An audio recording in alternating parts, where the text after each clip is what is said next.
Good morning, Max. How you doing? Coach, I'm doing great. Thank you. It's always my pleasure to be on with you. I'll tell you. Hey, I don't know how many spring games you followed.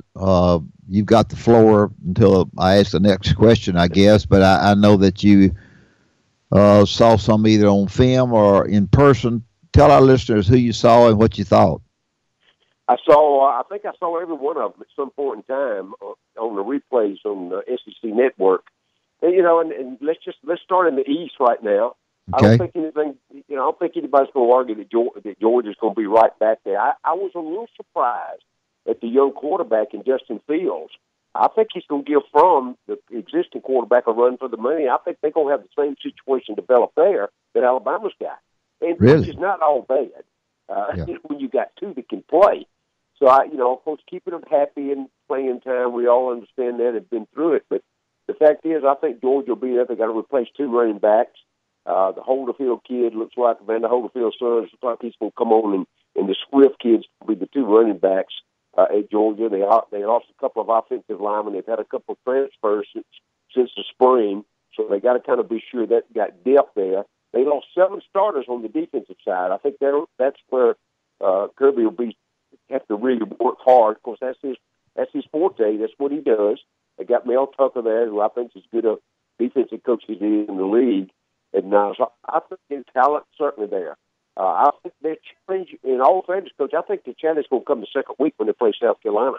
I think Max, that's let me going put to in be and it. ask you one thing, and then you can go with it. Would there be a chance that the freshman quarterback would be redshirted? That never came up during the spring conversation. Okay. They don't have anybody else. They can't do that with one quarterback. Okay. They've got a third kid, but he didn't even get, he got 10 snaps maybe. I think they're going to do exactly what Alabama did. They'll keep Fields as the second guy, probably, and hoping Fromm will probably end up going on, and give Fields maybe a year or two as a starter. If they can keep everybody happy about that, Coach. Yeah. That's in today's market, and it's not like when you and I were there. Today's market is all about keeping the kids happy. The talent level's there, but I will be interested to see, how they handle it. I was totally impressed with that Fields kid. He's bigger, he's stronger. He just didn't have the material. He didn't have the experience that Fromm's got. But I'm telling you, the kid can run, and he's 6'3", 235, and can run the football. So Is he Fromm would be a sophomore, right? he'll be a sophomore, right? Okay. Yeah. So he's got another year. He'll have this year and one more. And it would be ideal if they could. But here's the danger in redshirting guys, today. If they're good enough, they will be there for 3 years anyway. Yeah. Coaches have to make that determination. Where's my depth? What have I got coming down the road? Alabama's already got 2. They got 2 his brother coming out of Thompson. They got Coach Bryant's great-grandson coming next year. They've already got commitments from those kids. So they're pretty well. If I had to guess, Kirby's probably done the same thing. We just hadn't, we don't know about it yet. Max, is Fromm, in your opinion, right now, a pro quarterback? I don't think so. I really don't think so right now. Now, he may develop into that. Yeah, I didn't think so they either. Utilized him. They utilized him to get the most, and I thought they did a really good job. Remember, he replaced a guy in Easton that was a freshman, Yeah. and took him a year before. So I think when you look at that, there's good things and bad things when you get a program on the upswing. And Kirby's done a really good job in that and getting really high quality talent to come to Georgia. But then once you get them there, putting them in the right place and keeping them there is sometimes become the challenge.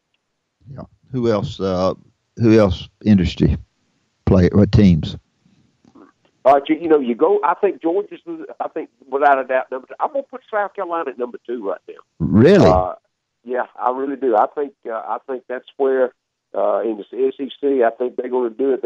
Listen, here's something that few people know, and I did a little research on Will Muschamp Smith.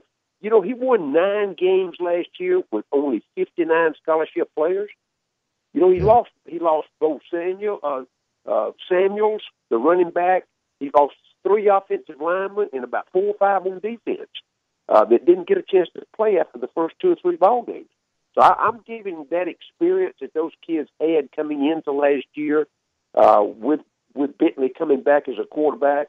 I think they got a really good chance.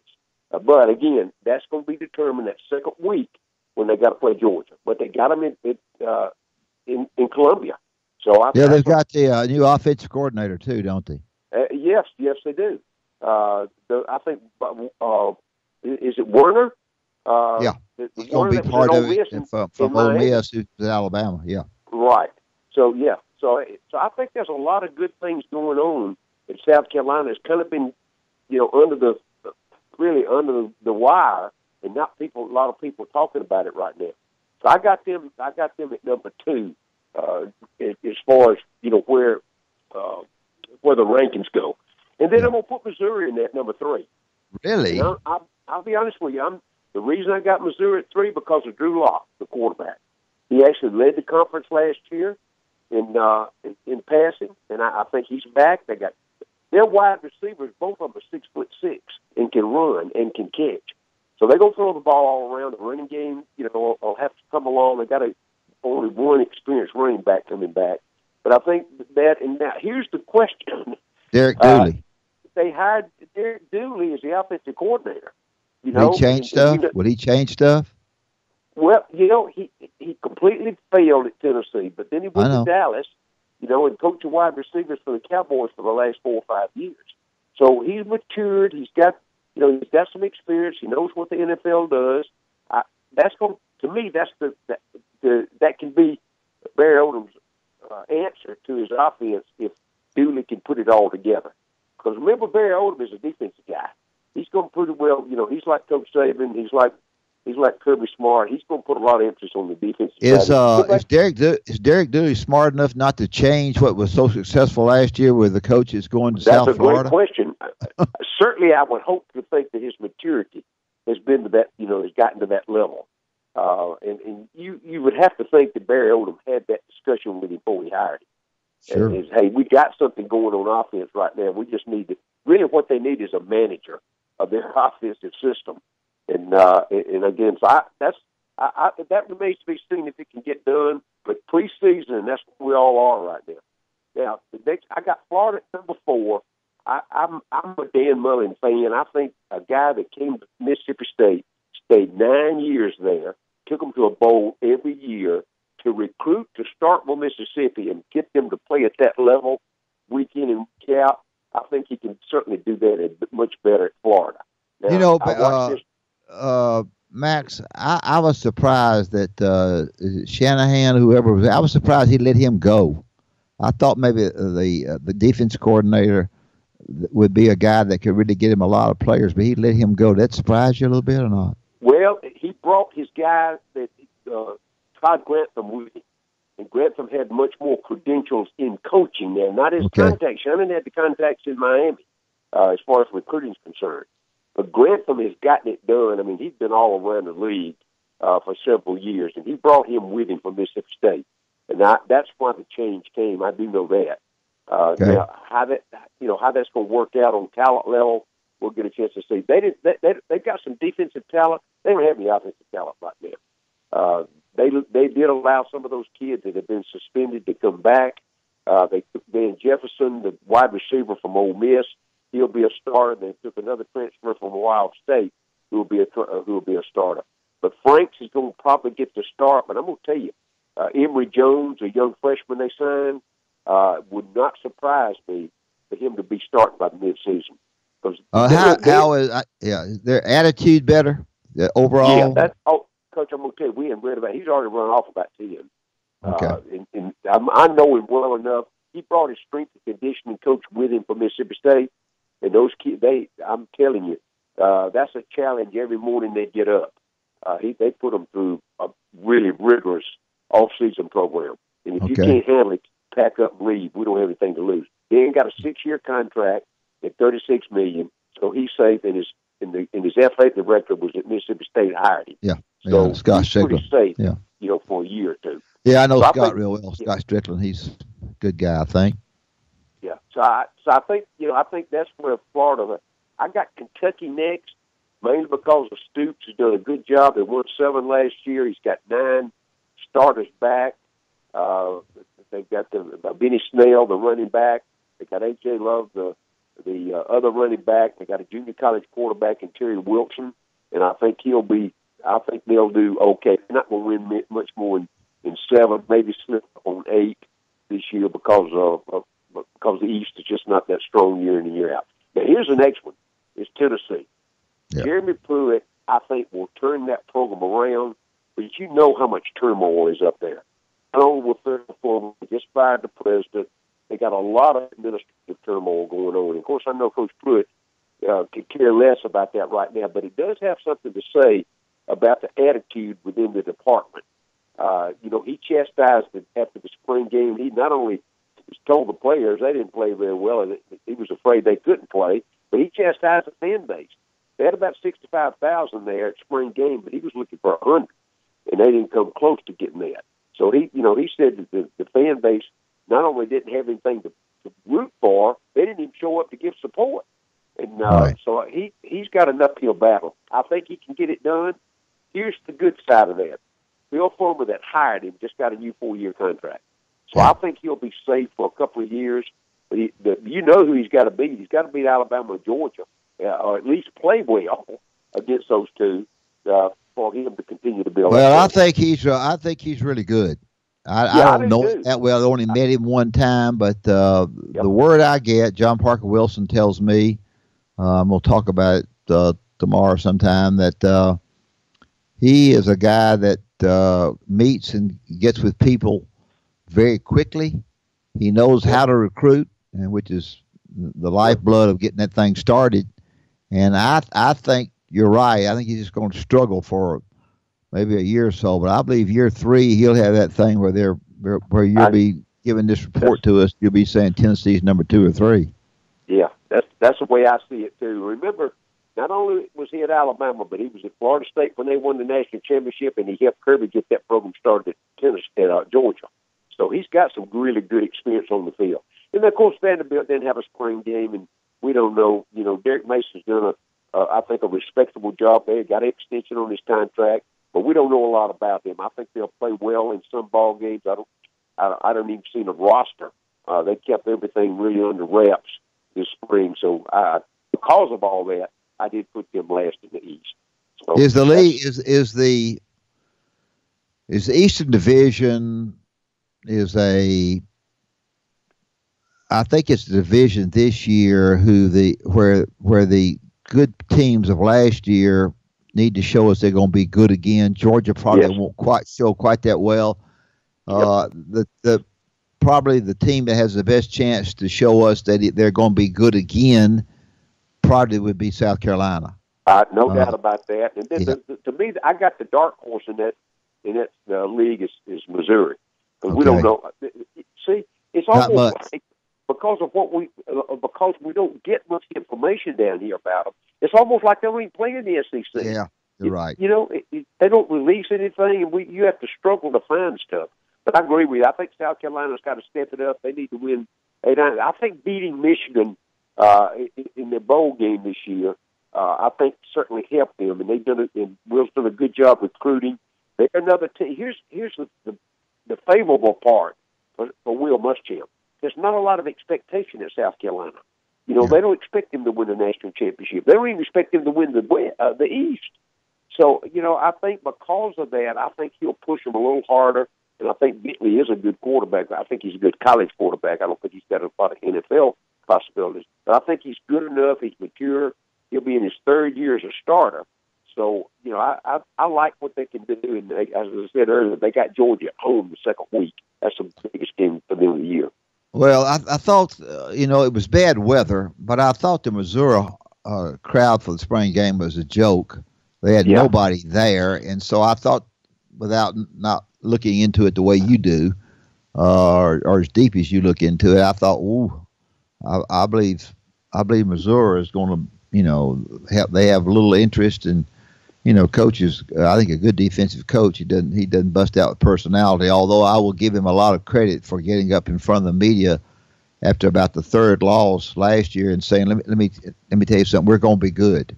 Exactly right. And I mean that took some, to do that, and he did it, and they were better.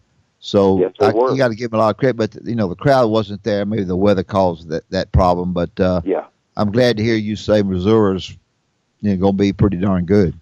I think they win. I saw that interview with him too. They were 0-3, or maybe 1-4, or something like that early, and then they won 6 in a row. Remember, they had the early game on SEC for a couple of weekends in a row, and I watched those early games, 11 o'clock games.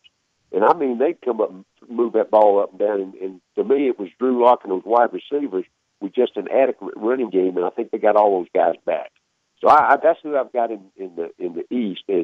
Now let's go to the West. We all know I think Alabama's going to be at the top again. I'm really intrigued, as everybody else is, about how they'll handle the quarterback situation. And it may play itself out. We don't, Coach Saban will certainly have to make that decision. But what a great opportunity. They've got some defensive backs they got to replace, but to me, that's always been their strength. And the talent level is certainly there. And I don't see anybody else will be close. And I'm going to talk about Auburn and the rest of it in just a minute. Well, I've got a stake bet with 3 other guys on another show. And I told them that Jalen would run out against Louisville, and they're claiming to me that they hear that he's going to leave. I don't sense that. I think he's going to. I had a judge on the show the other day who played for me at Little Rock, and he's close to the family, and he ain't gonna leave. Yeah. So hoping I'm going to eat a nice steak over there. Go ahead. Sorry. All right. I think we all agree they opened up with Louisville in the game, and they are like a 30-point favorite already. So I think they handle that and go forward. That the rest of the schedule is really workable. And of course, number 2 has got to be Auburn. Now, I watched Auburn's game twice. I replayed it back. I was on the show right after that, and with Phil Paramore down in Dothan, for example, and he's been pretty close to the Auburn program a long time. And he asked me one day, what did I think? And I said, what I saw the first day, they need to punt on first down because their defense is really, really going to be good.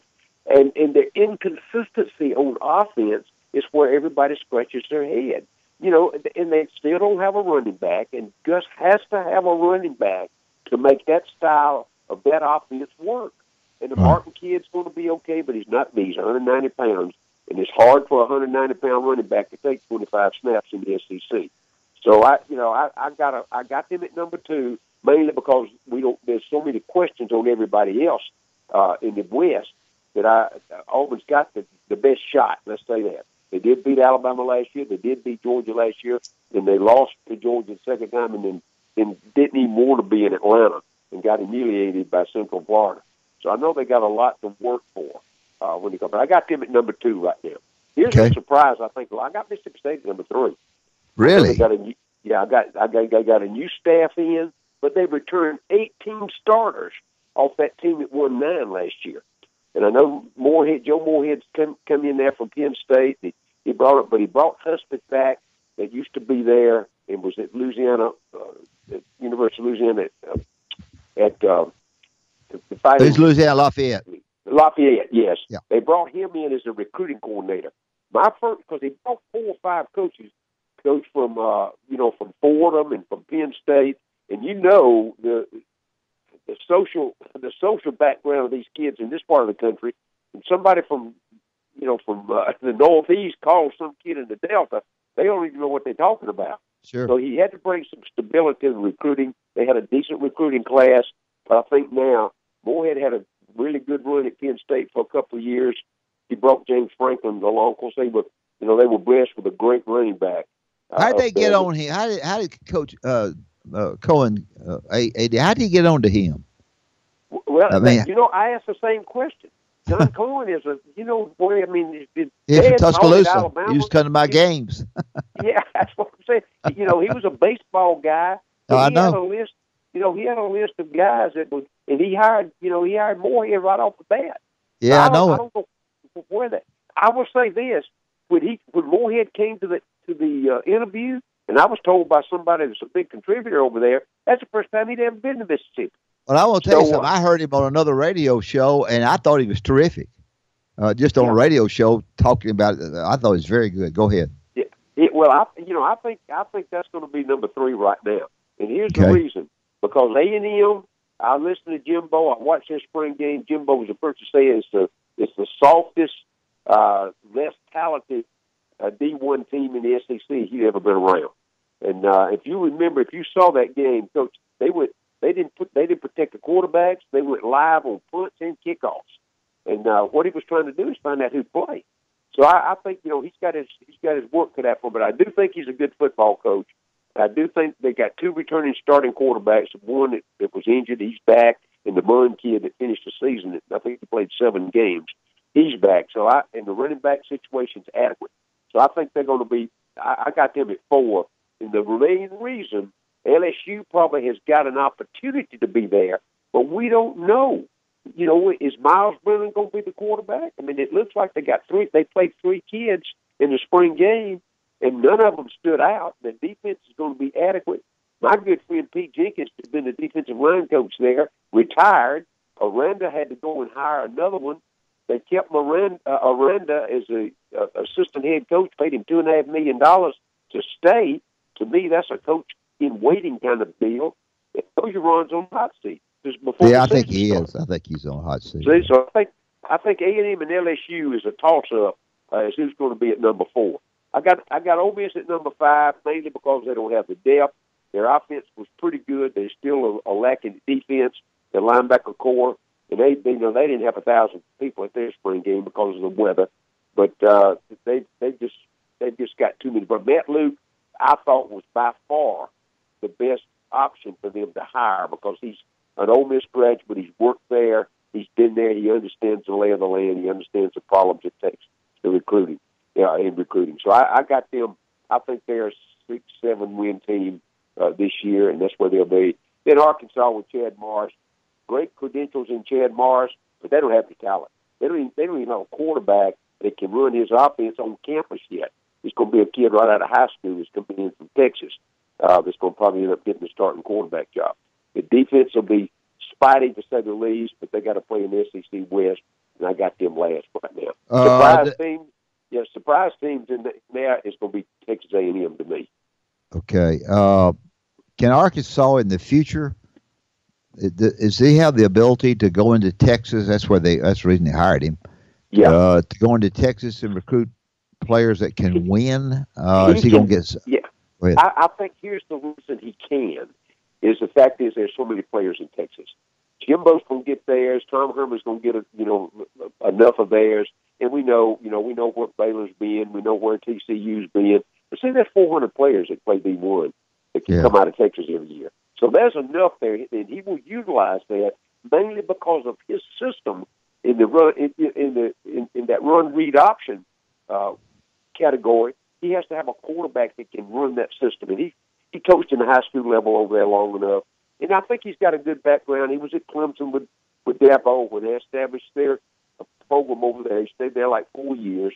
Then he went to SMU. Didn't have a lot of talent, but got him up to a break-even season. I think they won 6 or 7 his third year.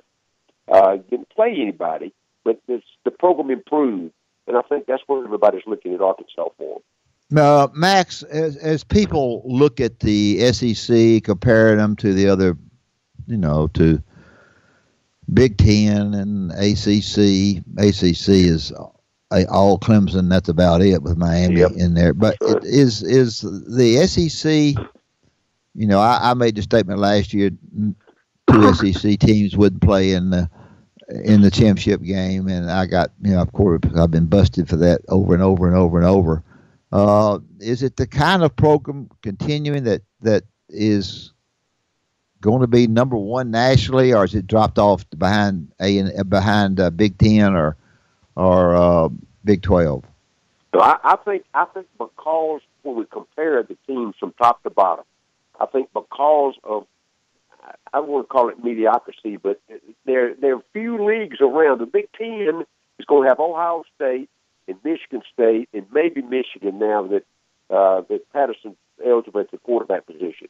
And, Penn State's going to be there, but they're going to lose 1 or 2 that they aren't supposed to lose. I still like the SEC from top to bottom. And I got Alabama and Georgia back in the playoffs. You might be right. Ohio State and Clemson.